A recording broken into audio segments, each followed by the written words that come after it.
हम no one से बात कर लेते हैं। हेलो। हेलो हाँ जी करें बात जी। क्या हाल है आपके, कैसे हैं आप? सर, ठीक ठाक। मेरी आवाज आ रही है सही से सर? आ रही है ठीक ठाक आ रही है आवाज। अच्छा। हाँ अच्छा, जी। ये जो अफगान एथियस्ट का मैं बता दूं, एक दो को मैं जानता हूँ। एक तो है हम्म। डॉक्टर फौजिया के नाम से, यहाँ पे आए भी थे आपके चैनल में बात करने। तो वो मुझे लगता है मुझे सर। डॉक्टर फोर्टिया की सिचुएशन का नहीं पता जी, और मैं उनके बारे में कोई बात मेरे ख्याल में करना मुनासिब भी नहीं है मुझे। ठीक है। हाँ। नहीं, हाँ जी। ऑब्वियसली यू आर राइट, आपको बात उन पे करनी भी नहीं चाहिए, लेकिन मैं मुझे हाँ। लगता है क्योंकि वो बहुत ज्यादा बायस्ड है। दे आर एथियस्ट, बट वो उनमें नेशनलिज्म का इतना वो कूट कूट के भरा हुआ होता है। और पाकिस्तान को कोई भी बात हो, तारिक फतेह साहब जैसे पाकिस्तान बढ़ा दे, तो हम्म। शायद इसलिए मैं, अब मेरा आर्गुमेंट यही है कि मैं शायद इसलिए उनको ज्यादा नहीं सुनता। और यही कहना था। और सर, मैंने आपकी स्ट्रीम देखी, मैंने, आई एम सॉरी, मैंने वो मिस कर दी। वो बहुत इंटरेस्टिंग थी, universe from nothing.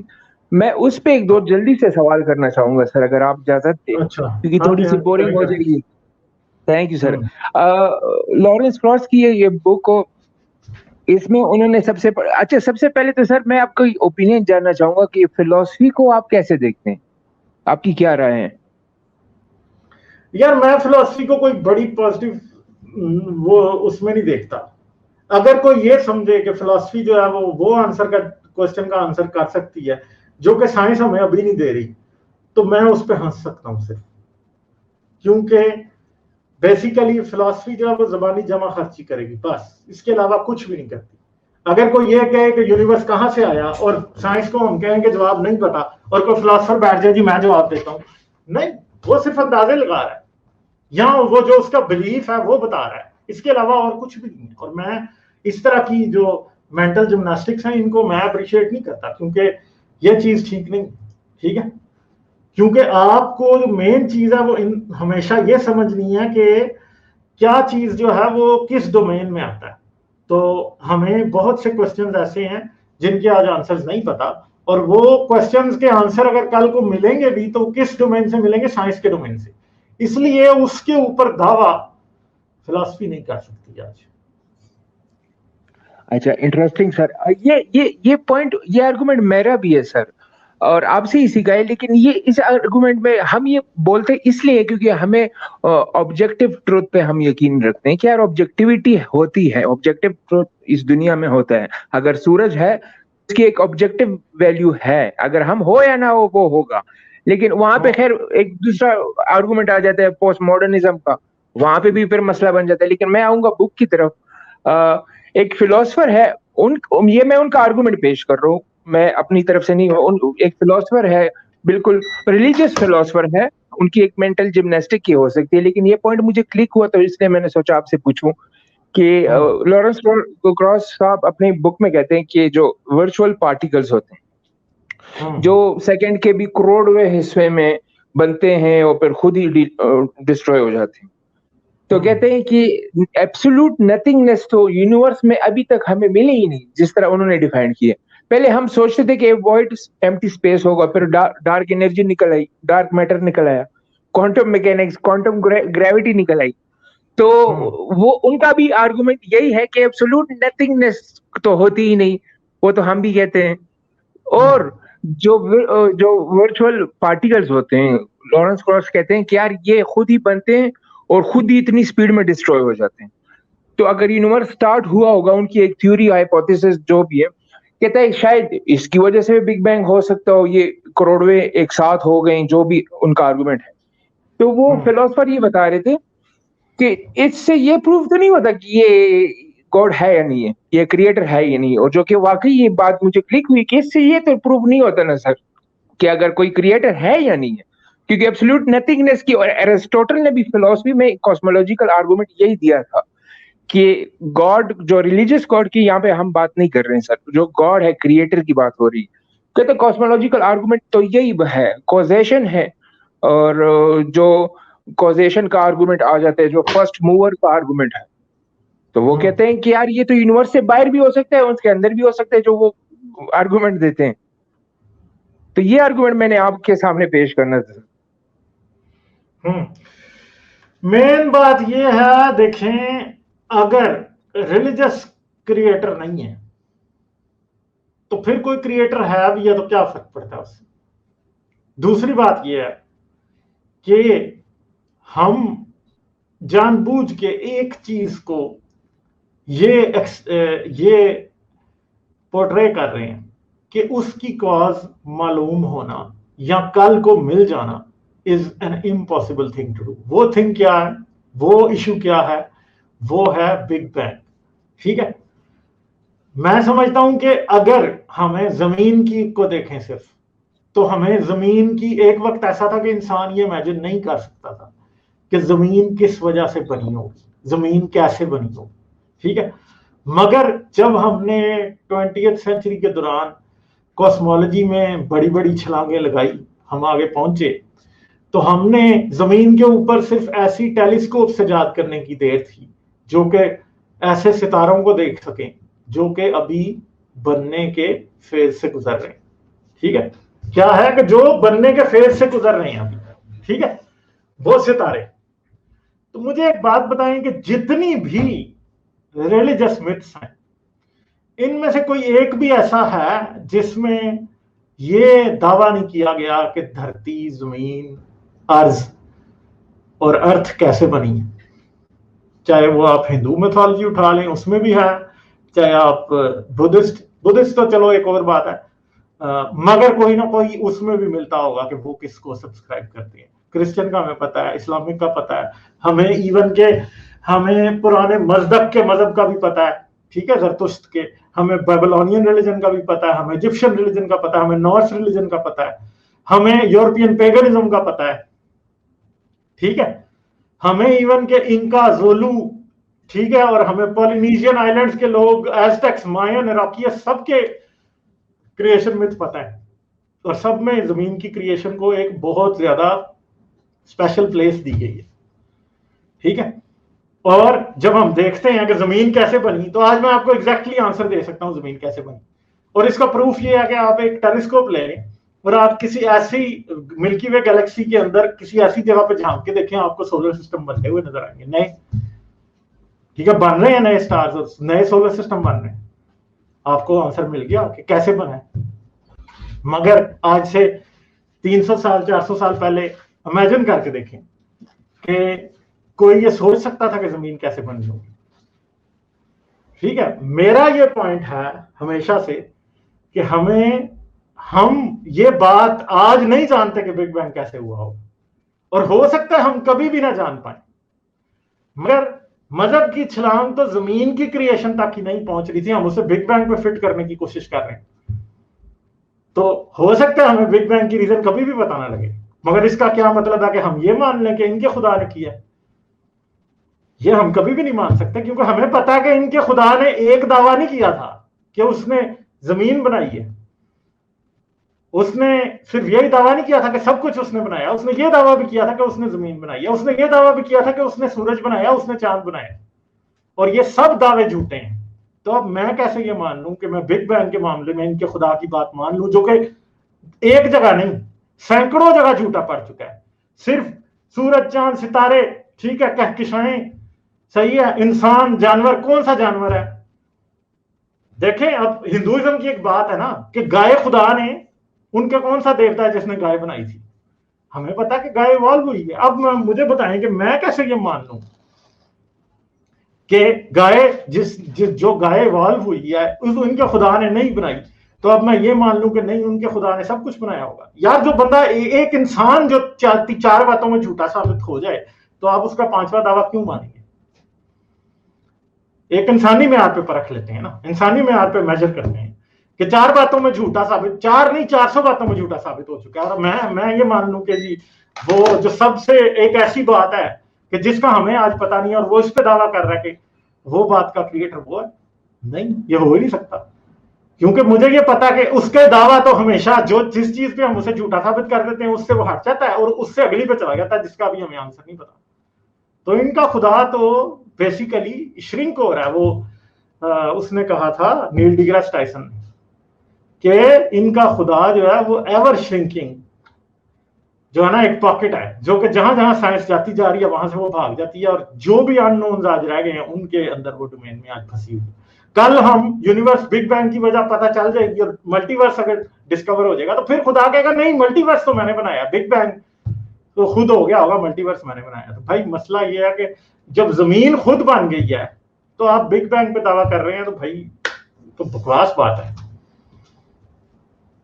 Exactly sir, लेकिन अगर यहाँ पे कुछ चीजें आपने बताई जो बिल्कुल ही गलत है, कुछ चीजें हैं जो स्केप्टिसिज्म में आती है, मतलब फिलोसफर या रिलीजियस अपोलोजिस्ट कहते हैं कि यार जिस तरह हो आपने बताई जमीन कब बनी, वो आर्गुमेंट तो उनका फेल हो गया, वो तो साइंस ने फेल कर दिया। अब जो स्केप्टिसिज्म की चीजें हैं वो फिर ये आर्गुमेंट देते हैं कि यार आपकी जो क्वांटम फिजिक्स है ये भी तो एक स्केप्टिसिज्म ही है, क्योंकि इस पे भी क्वांटम जो ग्रेविटॉन्स हो गए, पार्टिकल्स हो गए, जो टाइकॉन्स हो गए, तो ये भी तो ना प्रूव है, थ्योरीज है, हाँ पॉसिबिलिटी है, लेकिन कोई एविडेंस तो इनका भी नहीं है। और डीएस्ट गॉड का फिर आर्गुमेंट बोले जाते हैं कि हाँ फिर डीएस्ट गॉड तो होगा ना, क्रिएटर तो होगा, वो क्रिएटर पे रुक जाते हैं। मसला ये है कि साइंस, अब इसका उल्टा साइंस का प्रॉब्लम है, उल्टा इसकी साइंस की जो है वो बात है कि मजहब जिस जिस बात में झूठा छोड़ पड़ता जाता है उसको छोड़ता जाता है, मगर साइंस कई हाइपोथेसिस आज तक दे चुकी है, शुरू में वो देती आई है, ठीक है, वो आज सच्चे होते जा रहे हैं मजीद से मजीद, यानी जिधर जिधर से मजहब निकलता जा रहा है वहां वहां पे साइंस आती जा रही है। अब साइंस ने तो एक वक्त था कि उसने प्रोटॉन भी थ्योराइज किया था, इलेक्ट्रॉन भी थ्योराइज किया था, बाद में वो साबित हो गए। साइंस ने तो हिग्स बोसॉन भी थ्योराइज किया था ना, साबित हो गया ना। तो इसका मतलब है कि साइंस अगर कोई बात करती है तो उसमें वेट होता है कि कल को वो सच्ची साबित हो सकती, ठीक है। साइंस ने तो ये भी साबित किया था कि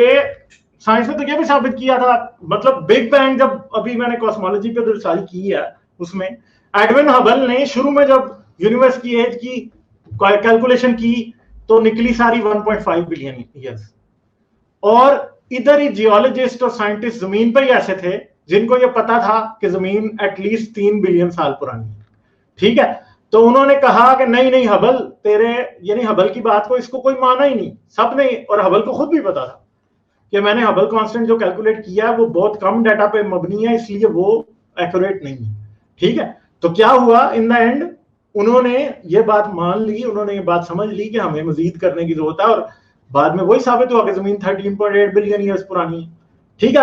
अभी जैसे मेतुसेला स्टार है, उसका एक प्रॉब्लम है कि वो एक ऐसा स्टार है कि जिसके अंदर जो हैवियर एलिमेंट्स हैं वो मौजूद ही नहीं है सिरे से, और आजकल साइंसदान जो है ना इस चीज को देख के ये स्टैब्लिश करते हैं कि उसकी किसी स्टार की एज कितनी होगी, ठीक है। तो मेतुसेला स्टार के अंदर सिर्फ और सिर्फ हाइड्रोजन और हीलियम ही उनको नजर आती है, बिल्कुल ट्रेस भी नहीं मिल रहे होते किसी और के, ठीक है। तो वो स्टार जो है, एक बात पता चली है वो ये है कि जब वो उसको ये फर्ज करके कैलकुलेट करते हैं कि ये स्टार कितना पुराना हो सकता है, तो वो 16 मिलियन साल पुराना निकल आता है, ठीक है। मगर कोई भी इस बात को एक्सेप्ट नहीं करता, क्योंकि उनको ये पता है कि इस स्टार में, क्योंकि ये जरा छोटा स्टार है, इसकी फ्यूजन बहुत स्लो है, और इसने ये शायद इसको कहीं जो है ना हायर, मतलब हीलियम से अगली या लिथियम वाली भी फ्यूजन करने के लिए इसको शायद ट्रिलियंस ऑफ ईयर्स चाहिए, इसलिए हम सबको पता है कि वो फिर ये समझते हैं कि ये स्टार बिग बैंग से पुराना नहीं है। इधर इसके अंदर जो मेथड हम यूज कर रहे हैं वो स्टार पे एप्लीकेबल ही नहीं है, ठीक है। तो ये चीजें हैं कि साइंस जो है जहां पे उसकी शॉर्टकमिंग होती है उसे मानती भी है, उससे करेक्ट भी करती है। और एक बात है कि साइंस जितने भी दावे करती है या जितने एस्टिमेट लगाती है वो मतलब जो है वो सच्चे साबित होते आए हैं, जहां झूठे साबित होते हैं वो भी होती है ये बात। मगर एक चीज साइंस में, एक चीज का झूठा साबित हो जाने से साइंस का फायदा ही होता है, क्योंकि साइंस क्या हो जाती है, वो सच के मजीद करीब चली जाती है। क्योंकि साइंस का काम, मैं पहले भी कई बार कहता हूं कि सच से ज्यादा झूठ को साबित करना है कि क्या बात झूठी है, क्योंकि जितनी बातों को आप मजीद से मजीद झूठा साबित करते जाते हैं आप सच के एक कदम करीब से करीब जाते हैं। क्योंकि जब आपके सामने 10 ऑप्शंस हैं और आप 10 की 10 ऑप्शंस में से सच्ची ऑप्शन तलाश करनी शुरू करें तो बहुत मुश्किल होगा, मगर आप बड़ी क्विकली उनमें से झूठी बातें कौन सी हैं वो आप बहुत जल्दी जो है ना वो फाइंड कर सकते हैं। आप सबको झूठा, अगर 10 में से 8 के बारे में आपको पता है कि इस क्राइटेरिया के मुताबिक सब की सब झूठी हैं, तो एंड पे आपके पास 2 ऑप्शंस रह गई जिनमें आप सच को एक्सप्लोर कर सकते हैं। सच को एक्सप्लोर करना हमेशा ही ज्यादा मुश्किल होता है, ज्यादा देर लगती है, मगर जाहिर बात है कि झूठ को झूठ साबित करना बहुत इजी होता है और वो झूठ साबित हो जाता है। तो मगर मजहब की तरफ उल्टी बात है कि जब तक हम सच्चे साबित नहीं होते हम बस ढूंढते रहेंगे। साइंस दूसरी तरफ क्या कहती है कि हम जब झूठे साबित हो जाते हैं तो हम अपना ओपिनियन बदल के उस ऑप्शन को देखना शुरू कर देंगे जो अब तक झूठी साबित नहीं हुई या जो सच्ची लग रही है, मगर हम उस पर डेफिनेट भी तब तक नहीं होंगे जब तक हमें उसका एविडेंस नहीं मिलता। तो ये डिफरेंस है। Scientific approach is totally different, even के फिलोसफिकल अप्रोच से भी टोटली डिफरेंट है। फिलोसफर जो है वो सिर्फ जुबानी जमा खर्च कर रहा होता है, और मैं ये बात बड़ी दफा अपने चैनल पे कर चुका हूं कि truth is not something real. बहुत सी बातें सच्ची हो सकती हैं, ट्रूथ पे बेस हो सकती हैं, सब्जेक्टिव और ऑब्जेक्टिव दोनों ट्रूथ पे बेस हो सकती हैं बातें, मगर क्या वो रियल हैं या नहीं है? असल में साइंस का काम ट्रूथ को तलाश करना नहीं है, फिलॉसफी का काम ट्रूथ को जो है तलाश करना है। और ट्रूथ सब्जेक्टिव है। किस चीज का सब्जेक्टिव है? परसेप्शन का, कि मेरी परसेप्शन में अगर एक बात समा ही नहीं सकती तो मैं उसे कैसे तलाश करूंगा। जैसे मैंने एक एग्जांपल मैंने उस दिन दी थी वो वाली स्ट्रीम के अंदर जब मेरी हारिस से बात हो रही थी कि एक मछली जो पानी में रहती है वो कैसे ये इमेजिन करेगी कि लकड़ियों से आग जलाई जा सकती है, वो पानी में आग नहीं लग सकती। अब वो कैसे इमेजिन करेगी कि आग लग सकती है? वो कर ही नहीं सकती इमेजिन। उसके लिए उसको एक नई डायमेंशन की जरूरत है जो डायमेंशन उसके पास नहीं है। ठीक है, तो इसलिए ये जो मजहबी लोग हैं ये सिर्फ पानी के अंदर ही हल तलाश कर रहे हैं, यानी ये एक शार्क मछली की तरह या एक किसी भी दूसरी मछली की तरह है जो कि पानी के अंदर ही हल तलाश कर रहा है। मगर आपको असल रियलिटी तक पहुंचने के लिए, यानी फिलॉसफी भी यही कर रही है कि वो सिर्फ जुबानी जमा खर्च डायलैक्ट्रिकल लॉजिक से बातें साबित करना चाहती है। ठीक है, मगर असल में प्रॉब्लम यह है कि आपको पानी से निकल के बाहर जाना पड़ेगा। आपको किसी क्रैब की तरह, किसी एम्फीबियन जानवर की तरह बाहर निकलेंगे तो शायद आपको कहीं आग लगी हुई नजर आ जाए। जब आपको आग लगी हुई नजर आएगी तो देन यू विल नो कि सच क्या और झूठ क्या, हकीकत का तब पता लगेगा जब आग को आप अपनी आंखों से देखेंगे। आप थ्योराइज बहुत सी बातें कर सकते हैं पानी के अंदर रहते हुए, मगर आप रियलिटी को फाइंड करने के लिए आपको बाहर जाना पड़ेगा। तो ये सारा इशू है in the end. Yes sir, exactly. और ये अपने बड़ी इंटरेस्टिंग बात की। ये एग्जांपल तो मैं याद करके आप मैंने सुना था, मुझे बहुत पसंद है और इस पे मैंने आपसे करना था, लेकिन बात लंबी हो जाएगी क्योंकि एक दूसरा पॉइंट भी है इस पे। चलिए इस पे करते हैं क्योंकि बहुत मजे का टॉपिक है सर। प्लीज इस पे मैं जल्दी से करना चाहूंगा क्योंकि जो आपने एग्जाम्पल दी वो पानी की मछली वाली, वो जब मैंने सुनी स्ट्रीम में मुझे बड़ी अच्छी लगी। लेकिन सर यहाँ पे बात पे पर्सपेक्टिव क्या आ जाती है?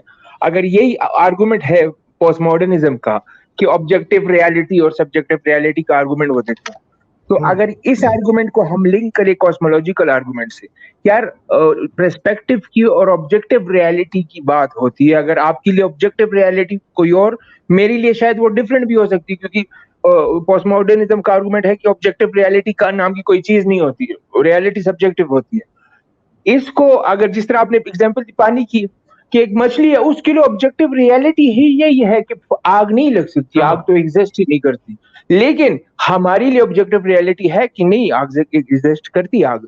तो अगर ये cosmological argument of God existence को हम लिंक करें, कैसे करें कि अगर वो कहते हैं नॉट रिलीजियस गॉड, ऑब्वियसली वो आसमान पे चले गए और जमजम का पानी निकला, वो जो भी बातें हैं सर वो उसकी बातें नहीं कर रहा। अगर वो कहे देयर इज अ क्रिएटर या डिस्टिक गॉड, और वो कॉस्मोलॉजिकल आर्गुमेंट थे कि यार ये यूनिवर्स से हट के हैं, मतलब वो नॉन बीन है या बीन है, वो यूनिवर्स से बाहर है, और वो यही है हमारी ऑब्जेक्टिव रियलिटी, हम उसको नहीं समझ पाएंगे क्योंकि हमारा पर्सपेक्टिव ही वो नहीं है। तो डीएस्टिक गॉड का तो फिर आर्गुमेंट यही भी बन सकते हैं। मैं डीएस्टिक गॉड पे बात कर रहा हूँ सर। प्रॉब्लम ये है कि ये जो मछली वाली एग्जांपल है ये उस पर भी साबित होती है ना। जैसे अब एक बात है कि कई फिलोसफर ऐसे होते हैं कि वो कहते हैं कि जी यूनिवर्स से बाहर एक गॉड है जो कि टाइमलेस है, जो कि इटर्नल है, जो कि और पता नहीं क्या क्या 10 किस्म की उसके अंदर एग्जांपल्स हैं और आप साबित कर लेते हो। बात वो कर रहे हैं कि जी हमारे पास कोई ऐसा, मतलब कोई यूनिवर्स के बाहर गॉड होगा, वो इटर्नल होगा, यूनिवर्स क्योंकि फानी है वो इटर्नल है, यूनिवर्स के बाद है वो, तो वो कुछ बना सकता है, बिग बैंग से पहले था वो, तो जी वो बिग बैंग कर सकता था। जो जितनी मर्जी आप बातें कर रहे हैं, प्रॉब्लम वही है कि यूनिवर्स फिर वो पानी है जिसके अंदर आप रहते हैं, ठीक है। और हमारा कंस्ट्रेन ये है कि हम वो एम्फीबियन जानवर नहीं है जो कि यूनिवर्स से निकल के बाहर देख सकता है। जब हम यूनिवर्स से निकल के बाहर देख ही नहीं सकते तो हम उस गॉड पे कैसे, अब हम उस गॉड के ऊपर कैसे दावा कर सकते हैं, हम कैसे उस गॉड के बारे में कुछ बात हतमी तौर पे कह सकते हैं? क्योंकि प्रॉब्लम ये है कि ये basically classical argument from ignorance है कि हमें नहीं पता इसलिए खुदा ने ये कुछ किया। मसला ये है कि जब हमारे पास फाइंड करने का कोई रास्ता ही नहीं है तो फिर लॉजिक भी उस चीज को फाइंड नहीं कर सकती। जो चीज आपको यूनिवर्स के अंदर लॉजिकल लग रही है वही लॉजिक आप जब दावा करते हैं कि कुछ यूनिवर्स से बाहर है तो आप उस लॉजिक को उधर अप्लाई कर ही नहीं सकते असल। तो ये प्रॉब्लम इन द एंड, ये प्रॉब्लम किस चीज का है? ये प्रॉब्लम इन द एंड फिर इंटेलेक्चुअल डिसऑनेस्टी का है। और याद रखें कोई भी ऐसा शख्स इस बात पे बहस नहीं करेगा जो कि किसी फॉर्म ऑफ रिलीजन या स्पिरिचुअलिटी या किसी और इस तरह के कॉन्सेप्ट में मानता ना हो। जिस आदमी की पोजीशन ओपन है उसको इस बात में मानने में कोई प्रॉब्लम नहीं होगा कि हाँ हो सकता है कि हमारा यूनिवर्स क्रिएट करने वाला कोई गॉड ना हो, उसको कोई प्रॉब्लम